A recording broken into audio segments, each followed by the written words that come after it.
Good afternoon everybody. आज मैं आपके साथ दो केसेस डिस्कस करने वाली हूँ अबाउट डार्क ट्रूथ ऑफ वशीकरण and which is related with black magic. तो first of all I want to tell you कि जो भी ये वशीकरण, ब्लैक मैजिक, जो भी ये गंदी बुरी चीज़ें जो भी करता है उसके लिए गवर्नमेंट 1 लाख रुपीज़ से ऊपर तक फाइन है।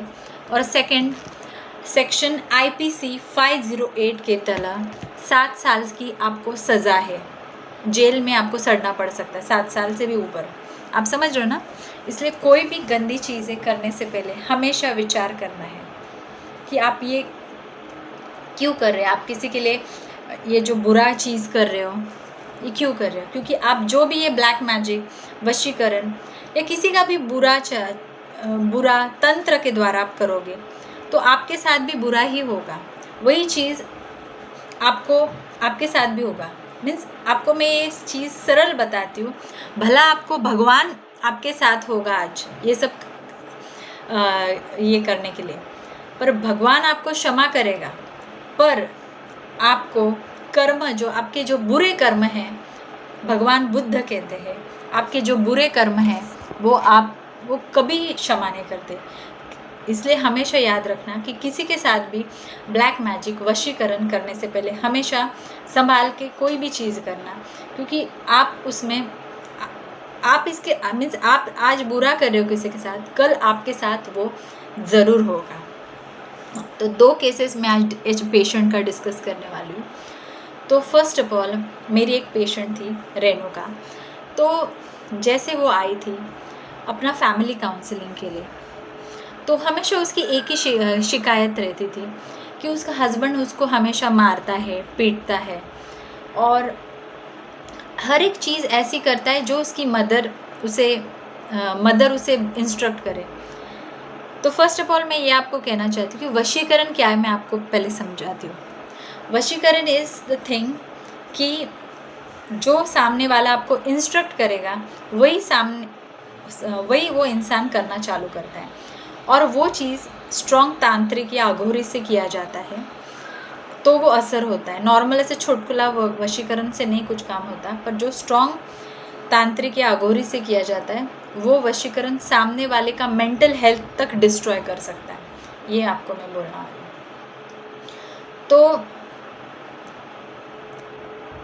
उसके जो मेरी पेशेंट का रेणुका थी, रेणुका का ये कहना था कि हमेशा उसका हस्बैंड, उसकी माताजी जो बोल रही है, जैसे कि उसकी माताजी बोल रही है कि ये बहू खराब है, बहू बुरी है, बहू बुरी है, तो हमेशा वो अपनी वाइफ को बुरा ही समझता था। भला कि उनकी लव मैरिज हुई थी।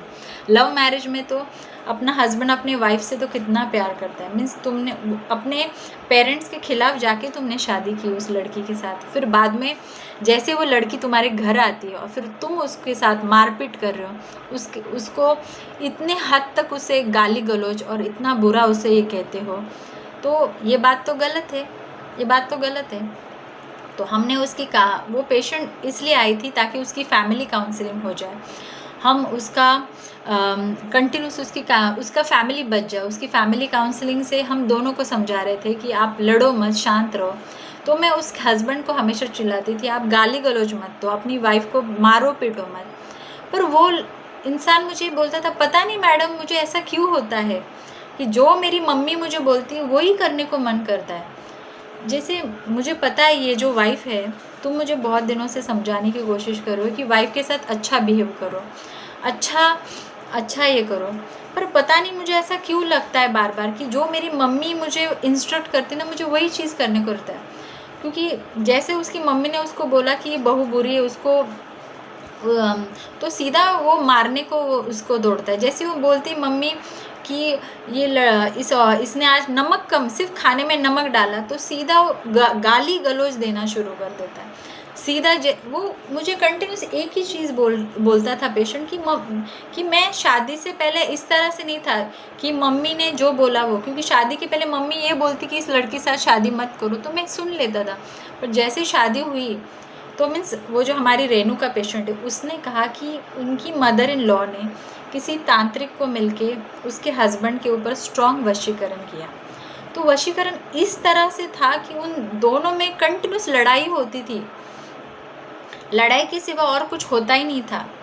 तो फिर कुछ दिनों के बाद डिवोर्स हो गया, उन दोनों में डिवोर्स हो गया, क्योंकि वो सुन ही नहीं रहे थे। हमने उनकी काउंसलिंग करने की कोशिश की, वो डिवोर्स हो गया। तो डिवोर्स होने के बाद जब उसकी माताजी एक बार आई थी हमारे पास, तो माताजी को पूरा ब्लड प्रेशर था, डायबिटीज़ था, थायराइड था, अनगिनत बीमारी थी, क्योंकि वो पूरी उनकी माताजी नेगेटिव एनर्जी से घेरी थी। हमेशा बहू का बुरा चाहना, बेटे का बुरा चाहना, हर एक समाज में हर एक लोगों का वो बुरा चाहती थी। इस तरह से उनकी एनर्जी पूरी नेगेटिव थी, हमने देखी जब वो आई थी। तो फिर सडनली उसको इतनी बीमारी थी, वो मर गई। उस कुछ दिनों के बाद उनकी माताजी की डेथ हो गई। तो जैसे डेथ हो गई, ये जो लड़का था, उनका जो बेटा था, इतना साइकिक अटैक से वो पूरा बुरी तरह से उसे पागल जैसे दौरे पड़ने लगे, उसे हॉल्यूसिनेशन हो गए, इल्यूजन हो गए, उसको हर जगह पे अपनी माताजी दिखाई देने लगी। और वो वशीकरण का असर इतना स्ट्रॉन्ग था कि वो मरने के बाद अपनी मदर के लिए पूरी तरह से पागल हो गया। क्योंकि वो जैसी उनकी मदर नहीं दिखती, उस वशीकरण का असर इतना स्ट्रॉन्ग था कि जैसे उनकी मदर नहीं दिखती, वो पागल की तरह करने लगता था। वो बेटा एकदम पागल की तरह करने लगता था, बौखला जाता था। जैसे अमावस्या आती थी, पूर्णिमा आती थी, वो उसकी वाइफ हमें कहती थी, पूर्णिमा अमावस्या आती थी, वो पूरी तरह से बौखला जाता था। और इसकी वजह से वो बहुत प्रॉब्लम में था। तो आज वो पेशेंट जिसके ऊपर वशीकरण उनके ही माताजी ने किया था, वो पेशेंट आज साइकेट्री वार्ड में है, ठाणे के साइकेट्री वार्ड में है, ट्रीटमेंट ले रहा है डॉक्टर से। तो ये कितनी गलत चीज़ थी, आप समझ रहे हो ना। ये जो माताजी ने वशीकरण अपने ही बेटे के लिए, उन दोनों की शादी तुड़वाने के लिए की थी, तो कितनी गलत चीज़ है। तो गलत चीज़ तो गलत ही रहती है। हाँ, अभी मैं second case of dark truth of वशीकरण बोलना चाहती हूँ। सेकेंड केस, हमारे पास एक पेशेंट थी, वो सेल्स डिपार्टमेंट में काम करती थी, वो मैनेजर थी, काफ़ी इंटेलिजेंट थी, सुंदर थी दिखने में वो पेशेंट। और बहुत दिनों से, बहुत सालों से मेरे पास आ रही है वो, मीन्स कम से कम 2 साल से मेरे पास आ रही है। तो उसमें उसने कहा कि मैडम, मुझे बहुत दिनों से हॉल्यूसिनेशंस हो रहे, इल्यूजन हो रहे, बहुत दिनों से ऐसे भास होते रहते, भ्रम होता रहता है कि वो एक लड़का मुझे बार बार दिखता रहता है। तो शुरुआत में मुझे लगा ये केस डिप्रेशन है, सिजोफ्रेनिया का केस। मुझे शुरुआत में जब वो मेरे पास आई तो मुझे ऐसा लगा। तो फिर बाद में वो मुझे आके बोलने लगी कि मैडम, मुझे हमेशा ये लगता है कि जब सैटरडे आता है, ट्यूसडे आता है, मुझे हमेशा लगता है कि कोई तो मुझे इंस्ट्रक्ट कर रहा है कि उस लड़के के साथ जाके बात करनी है, बोलनी है। तो फिर मैंने उसे पूछा, कौन है वो लड़का जिसको आपको दिखता है? तो उसने बोला कि वो जहाँ पे वो काम करती, वहाँ पे एक क्लाइंट आया था, कुछ ज़्यादा नहीं, एक थोड़ी सी दोस्ती हो गई होगी वहाँ पे, जहाँ पे वो जॉब करती थी, उसे थोड़ी सी दोस्ती होगी। उसने उसको फ्लैट तक दिलाया, उसको जो चाहिए था फ्लैट तक दिलाया। पर उस लड़के ने उसको पूछा कि आप उसके साथ शादी कर सकते हो क्या? तो फिर जो लड़की थी मैनेजर, तो उस मैनेजर लड़की ने कहा कि नहीं, मैं आपके साथ शादी नहीं कर सकती, क्योंकि आप सेटल नहीं हो। आप समझ रहे हो ना, जब आप प्रॉपर सेटल हो जाओगे आपके जॉब में, तो मैं प्लान कर सकती हूँ शादी के लिए। अभी आपके पेरेंट्स ने आपके लिए घर खरीदा है, पर आप जॉब में अच्छे सेटल वगैरह हो जाओगे, तो मैं सोच सकती हूँ आपके साथ शादी करने के लिए। तो जैसे मेरी जो मैनेजर है पेशेंट, उसने उसको नहीं बोला, शादी के लिए मना किया, तो उस लड़के ने उसके ऊपर इतनी बुरी तरह से अघोरी और तांत्रिक को मिलके वशीकरण किया कि जो वो बोले वो हो जाएगा। तो फिर बाद में वो पेशेंट, जो मेरी काफ़ी सालों से मेरे ट्रीटमेंट लेने आती थी, तो 2 साल से वो मुझे एक ही चीज़ कंप्लेन करती थी, मैडम, मुझे हर जगह पे वही लड़का दिखता है। और हालांकि उसके साथ मेरी ज़्यादा दोस्ती भी नहीं थी, मीन्स लंबे साल तक कुछ प्रेम का रिलेशन रहता, तो मैं सोच सकती कि हाँ, मैं उस लड़के के लिए पागल हो गई। पर हमारी सिर्फ नॉर्मल दोस्ती थी, और उसमें मुझे हर जगह पे वही लड़का दिखता है। और मुझे कोई तो इंस्ट्रक्ट करता है कि उस लड़के को जाके मिलो, उस लड़के के साथ जाके बात करो, उस लड़के को जाके कुछ पैसे की मदद करो या कुछ चीज़ की मदद करो, जो आप समझ रहे हो ना। वो मुझे ऐसा बोलने लगे। तो फिर मुझे ऐसे शुरुआत में लगा मे बी ये केस डिसअपॉइंटमेंट इन लव के बारे में हो सकता है या डिप्रेशन के बारे में हो सकता है केस, तो हम उसी तरह से उसे ट्रीट कर रहे थे। पर उसकी चाची एक बार उस पेशेंट के साथ आई, तो सीधा उसने कहा है उनकी बेटी के ऊपर स्ट्रॉन्ग वशीकरण किया है तांत्रिक के द्वारा। और वो वशीकरण इस तरह है कि जैसे अमावस्या आती थी, पूर्णिमा आती थी, वो बेटी पूरी तरह से बेटी जो है, उनकी जो बेटी है पूरी तरह से बौखला जाती थी। जैसे अमावस्या आती, पूर्णिमा आती, उससे बहुत ज़्यादा तकलीफ़ होने लगती है। और कोई पर्टिकुलर ऐसा डे रहता था, आइदर सैटरडे या ट्यूसडे, उसको सीधा कोई तो इंस्ट्रक्ट करता था कि उस लड़के को कुछ बात करो, उससे मिलो या उसे कुछ पैसे की मदद करो। उसे ऐसे इंस्ट्रक्शन आते थे उस लड़की को। तो जैसे उस लड़की ने उस लड़के को बाद में फ़ोन किया, तो बाद में पता चला कि उस 2 साल पहले ही कुछ दिनों में ही उस लड़के की शादी हो गई थी। मीन्स उस लड़के ने उस मेरे पेशेंट के ऊपर बुरी तरह से वशीकरण किया और उसने दूसरी जगह पे शादी कर ली।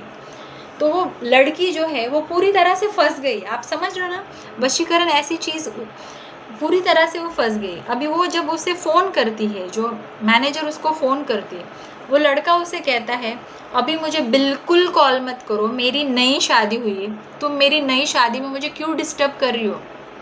आप समझ रहे हो ना, उसने उसको सीधा बोल रहा है कि मुझे मेरी नई शादी हो रही और मेरी नई शादी में तुम बार बार फ़ोन करके क्यों डिस्टर्ब कर रहे हो। मीन्स उल्टा चोर कोतवाल को कैसा डांट रहा है, आप समझ रहे हो ना।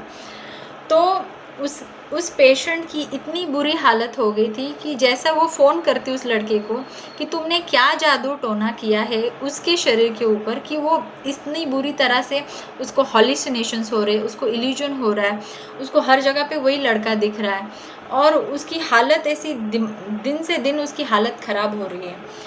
तो फिर वो लड़के ने तो टोटली उस लड़की का फ़ोन ब्लॉक कर दिया, उसके साथ बात करना बंद की। तो फिर बाद में जब वो हमारे पास आई, जब उसके चाची ने कहा कि ये प्रॉपर केस वशीकरण का है, तो फिर मेरी एक फ्रेंड थी मैथिली करके, जो संजीव मलिक लाइफ कोच में काम करती है। तो वहाँ पे बहुत अच्छी तरह से रेखी हीलिंग दिया जाता है, लामा फेरा दिया जाता है। तो ये रेखी हीलिंग और लामा फेरा क्या करता है, रेखी हीलिंग और लामा फेरा जितने भी आपके शरीर के ऊपर हो, ब्लैक मैजिक हो, वशीकरण हो या कितनी भी बुरी तरह से साइकिक अटैक, किसी ने भी बुरी चीज़ आपके साथ की हो, तो आप इधर से निकाल सकते हो। ये वीडियो मैंने इसलिए बनाया क्योंकि आज कभी भी आप मेंटल हॉस्पिटल में जाओ, पूना के हो या ठाणे या पूना के जितने भी मेंटल हॉस्पिटल्स हैं, उसमें आप देखो संख्या बहुत पेशेंट्स की रहती है। तो जब हम डॉक्टर्स लोग राउंड पे जाते हैं, हमें खुद को बुरा लगता है उनकी फैमिली को समझाने के लिए अभी ये पेशेंट कब तक ठीक होगा। तो मैं वीडियो इसलिए बनाया कि 10 to 30% केसेस वशीकरण के भी हो सकते हैं, ब्लैक मैजिक के भी हो सकते हैं। जब आप सीधा मीन्स डॉक्टर की तो ट्रीटमेंट लेनी ही चाहिए।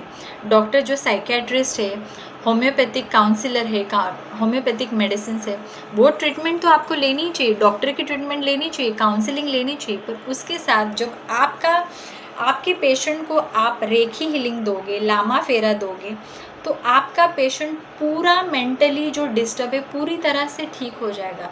क्योंकि जो वहाँ पे जो हमारे हीलर से, जो रेखी हीलर्स से जो मैं मिली हूँ, उन्होंने कहा कि जितने भी है साइकेट्रिक पेशेंट्स हैं, उनका ऑरा पूरी तरह से डार्क एनर्जीज़, पूरी तरह से ये जो है ना डार्क एनर्जीज़, नेगेटिव एनर्जीज से भरा हुआ रहता है। तो ये नेगेटिव एनर्जीज़ उनके शरीर के ऊपर, जो नेगेटिव एनर्जीज़ है उनके शरीर के ऊपर से पूरी निकालनी बहुत ज़रूरी रहती है। तो जैसे वो नेगेटिव एनर्जी उन शरीर के ऊपर से आप निकाल दोगे, तो ऑटोमेटिकली पेशेंट ठीक होगा और पेशेंट की लाइफ बच सकती है। क्योंकि आप देखते हो जब भी कभी मेंटली ग्रसित, मेंटली डिस्टर्ब महिला होगी तो घर में कोई उसे संभालता नहीं। पेरेंट्स भी ये हो जाते, परेशान हो जाते, ये कौन सा कैसे बच्चे को मैंने पैदा किया कि अभी ये मानसिक इसमें जूझ रहा है। पेरेंट्स तक शिकायत करने लगते, हस्बैंड तो सीधा शादी तोड़ देता कि ये तो पागल हो गई, मैं तो इसको छोड़ ही देता हूँ।